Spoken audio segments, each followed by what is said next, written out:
आज हम अपनी पेशेंट का जो नेचुरल प्रेगनेंसी है उसका फिटल वेलबींग के लिए एक अल्ट्रासाउंड कर रहे हैं।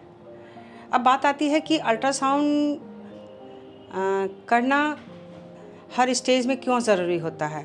आज मेरी पेशेंट का 32 वीक्स प्रेगनेंसी हो रहा है और इस दौरान हमें क्या क्या चीज़ देखना बहुत ज़रूरी होता है। तो सबसे पहले एक नॉर्मल जो हमारा फिटल वेलबींग का होता है कि जैसे आप देख रहे हैं यहाँ पर कि बच्चे का हेड सरकमफ्रेंस हम लोग मेज़र करते हैं। इसका मतलब होता है कि हम बच्चे के हेड का एक हम मेज़रमेंट लेते हैं कि आज के डेट के हिसाब से बच्चे का हेड का ग्रोथ नॉर्मल है या कुछ साइज़ बड़ा है या उससे छोटा है।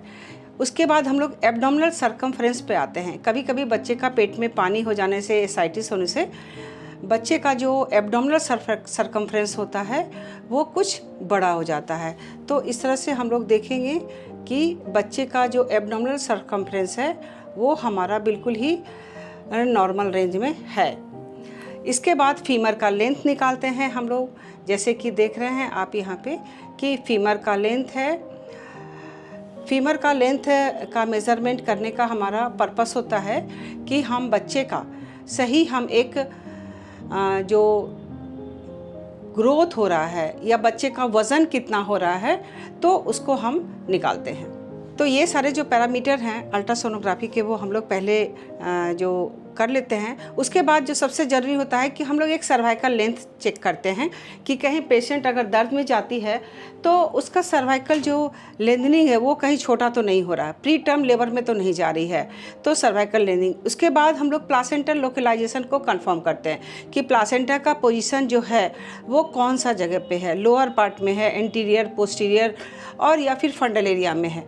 तो हम लोग प्लासेंटल लोकलाइजेशन को कंफर्म करते हैं और उसके साथ ही साथ हमारा जो सबसे इम्पॉर्टेंट चीज़ है कि हम लोग जो पॉकेट होता है जिसको बोलते हैं कि हम लोग लाइकर का जो फ्लूइड पॉकेट होता है, हम लोग चारों पॉकेट को ये मेज़र करते हैं कि अभी बच्चे जो पेट में हैं, जो हमारा फीटस ग्रो कर रहा है, उसमें पानी की मात्रा कितनी है, एमनियोटिक फ्लूइड कितना है, बच्चे उसमें कंफर्टेबल हैं या नहीं। कभी कभी एक्सेसिव अमाउंट ऑफ फ्लूइड हो जाता है, पॉलीहाइड्रोमनियास बोलते हैं, और कभी कभी पानी बिल्कुल ही सूख जाना बोलते हैं, जैसे कि लीकिंग हो रहा हो या किसी और कारण से, तो एमनियोटिक फ्लूइड की जो मात्रा है वो काफ़ी कम हो जाती है।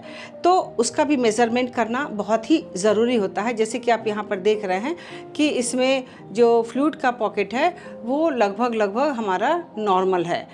तो ये सारे मेज़रमेंट करने के बाद फिर हम लोग देखते हैं कि जो हमारा यूट्रस का जो अदर स्ट्रक्चर्स है, हमारा कोई तरह का ओवरी में सिस्ट बन रहा है या कोई और प्रॉब्लम तो नहीं है।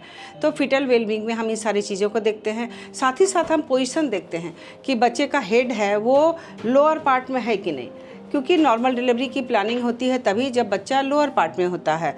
लेकिन अभी ना, ये जो बच्चे का जो पोजीशनिंग है वो फ्लेक्सिबल होता है। अभी कभी बच्चा नीचे स्किफेलिक हो जाएगा, कभी ये वर्टेक्स के अलावा ट्रांसवर्स हो जाएगा, कभी ब्रिज भी हो सकता है। तो ये सारी कंडीशन में अभी पोजीशन का बहुत ज़्यादा इंपॉर्टेंस नहीं है। 37 वीक के बाद पोजीशन का इंपॉर्टेंस होता है।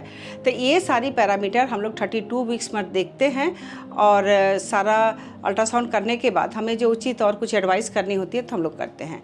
तो हमारे इस पेशेंट में 32 वीक्स पर इनका सारा पैरामीटर विद इन रेंज है, चाहे वो लाइकर का पॉकेट हो, चाहे बच्चे का हेड सरकमफ्रेंस या फिर इसका फीमर लेंथ या abdominal circumference, everything. Even heart rate भी जो है हमारा, इसमें जो हम लोग हार्ट रेट देख रहे हैं वो भी हमारा बिल्कुल ही नॉर्मल रेंज में है। ये ज़रूरी है कि आप निश्चित रूप से सीरियल अल्ट्रासाउंड कराएं और 32 वीक्स में जो भी हमारी कुछ भी समस्या आती है हम उसको समय रहते ही ट्रीट कर पा सकेंगे, ताकि बच्चे और माँ दोनों ही हेल्दी रहे डिलीवरी के समय और उसके बाद भी।